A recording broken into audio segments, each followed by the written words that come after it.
अस्सलामुअलैकुम दोस्तों, मैं हूं सैयद अली और आप देख रहे हैं सब कुछ सीखो यूट्यूब चैनल।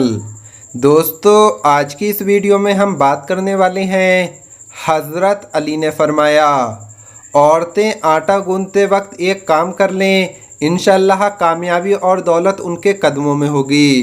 साथ ही साथ दोस्तों, हम आपको बताएंगे कि 3 लोगों की दुआ ज़रूर कबूल होती है और इनकी बद्दुआ भी कभी मत लेना, क्योंकि इनकी बद्दुआ भी कबूल हो जाती है।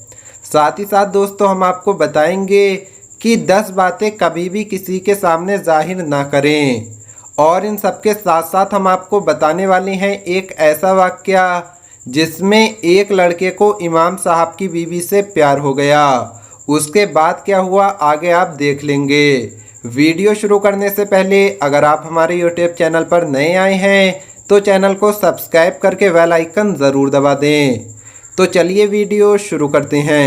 एक मर्तबा एक औरत हज़रत इमाम अली की खिदमत में आई और रो रो कर कहने लगी, या अली शेर खुदा, मेरी दुआएं पूरी नहीं होती और ना ही मेरे पास इतना वक्त है कि मैं बैठकर सारी सारी रात अल्लाह की इबादत कर सकूं या वज़ाइफ पढ़ सकूं।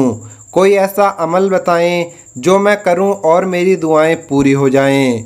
तो हज़रत इमाम अली ने फरमाया, ऐ औरत, तुम जो भी काम किया करो तो वो सच्चाई के साथ किया करो, और जब भी किसी से गुफ्तगू किया करो, बातचीत किया करो, तो मोहब्बत और एहतराम से किया करो। तुम्हारा ये अमल भी अजीम इबादत है। और उसके साथ साथ जब भी तुम रोटी बनाओ तो एक मर्तबा ये कहा करो कि ए अल्लाह, तूने इस हकीर बंदी को याद किया, रिज़्क दिया और रिज़्क को पकाने की ताकत अता की। ए अल्लाह, अपने महबूब हुजूर पाक सल्लल्लाहु ताला अलैहि वसल्लम के सदक़े मेरी दुआएं भी कबूल फरमा। ए औरत, याद रखना, जब अल्लाह का रिज़्क इंसान अपने लिए या अपने घर वालों के लिए बनाता है और उस वक्त अल्लाह से दुआ मांगता है तो अल्लाह वो दुआ कभी रद्द नहीं करता। दोस्तों, अब हम आपको बताते हैं नबी करीम हुजूर सल्लल्लाहु ताला अलैहि वसल्लम ने इरशाद फरमाया, 3 लोगों की दुआ हर वक्त कबूल होती है, इनकी दुआएं लिया करें और बद्दुआएं नहीं लिया करें। इसके बाद हम आपको बताएंगे 10 बातें जो कभी भी किसी के सामने जाहिर नहीं करना। प्यारे दोस्तों, वैसे तो हर मुसलमान की हर दुआ कबूल होती है। अगर मुसलमान किसी गलत चीज़ की दुआ ना कर रहा हो तो वो दुआ ज़रूर कबूल होती है, लेकिन लोग सब्र नहीं करते। दुआ करने के बाद फ़ौरन अल्लाह से शिकायत शुरू कर देते हैं कि ए अल्लाह, तूने हमारी दुआ को कबूल नहीं किया। दुआ के बाद सब्र रखना चाहिए, अल्लाह पाक पर यकीन रखना चाहिए, तभी तो हमारी दुआएं कबूलियत को पहुंचती हैं। अल्लाह के कुछ ऐसे बंदे हैं जिनकी दुआ कभी रद्द नहीं होती। हदीसों में मुख्तलिफ मौक़ों पर यह बताया गया है कि अल्लाह का फ़ुला बंदा उसकी दुआ ज़रूर कबूल होती है, फ़ुला बंदा उसकी दुआ ज़रूर कबूल होती है। लेकिन अब मैं आपको एक हदीस बताने जा रहा हूँ जिसमें नबी करीम हुजूर सल्लल्लाहु ताला अलैहि वसल्लम ने इन 3 बंदों के बारे में इरशाद फरमाया है कि इनकी दुआ ज़रूर कबूल होती है, रद्द नहीं होती।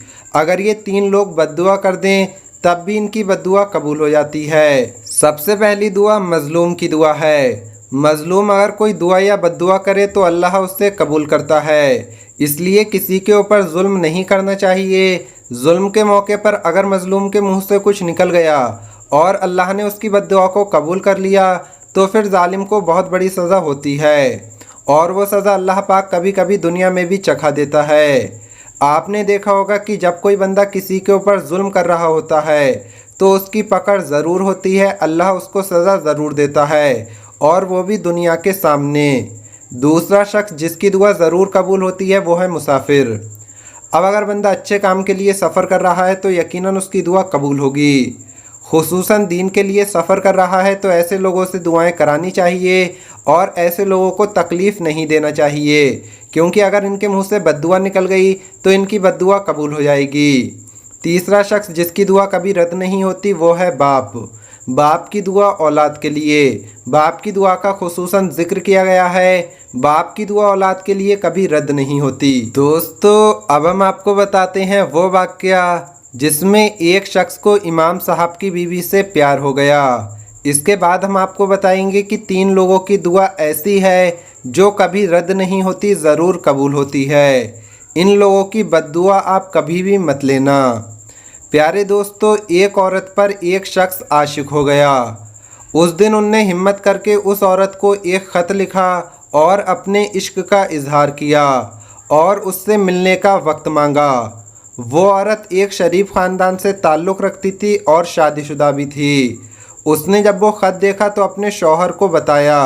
शौहर भी बड़ा नेक और एक मस्जिद का इमाम था।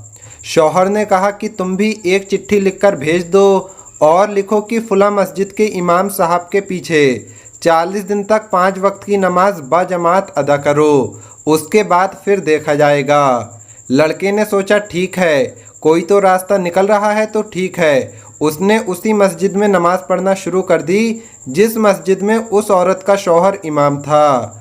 जो दिन गुजरते हैं तो नमाज की बरकत से उस लड़के का दिल बदलने लगा और जब 40 दिन पूरे हुए तो इस लड़के ने अपने आप ही उस औरत को एक पैगाम भिजवा दिया कि ए औरत, नमाज की बरकत से मेरी आंखें खुल गई हैं।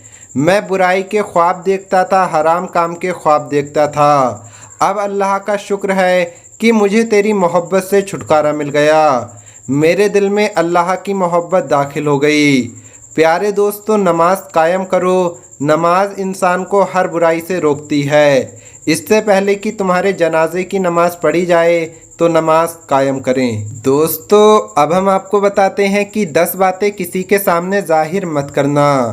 नंबर 1, अपनी पूरी ताकत, यानी अपनी ताकत के बारे में कभी भी किसी को ना बताएं कि मैं कितना ताकतवर हूँ, बल्कि वक्त आने पर उसका इस्तेमाल करें। नंबर 2, अपने दिल का राज। नंबर 3, अमानत की बात, यानी अगर आपको किसी ने कोई बात बताई है, आप पर भरोसा करके कोई बात बताई है, तो वो बात आप किसी को नहीं बताएं, क्योंकि किसी ने आपके ऊपर बहुत भरोसा किया है तभी वो बात बताई है। नंबर 4, अपनी तिजारत, यानी अपने कारोबार का कोई भी अहम राज किसी को भी ना बताएं। नंबर 5, सफ़र करने की सीमत, यानी अगर आप सफ़र कर रहे हैं तो किसी से जिक्र ना करें कि आप किधर सफ़र कर रहे हैं। नंबर 6, अपने दोस्त का राज, यानी अपने दोस्त का कोई भी राज किसी को ना बताएं। नंबर 7, अल्लाह की राह में दी गई खैरात, यानी अगर कोई बंदा सदका खैरात करता है तो किसी से जिक्र ना करे कि मैंने आज इतने रुपए सदक़े किए हैं, इतने रुपए निकाले हैं। नंबर 8, अपनी बीवी का राज, यानी अपनी बीवी की पर्दे की राज की बातें कभी भी किसी को ना बताएं।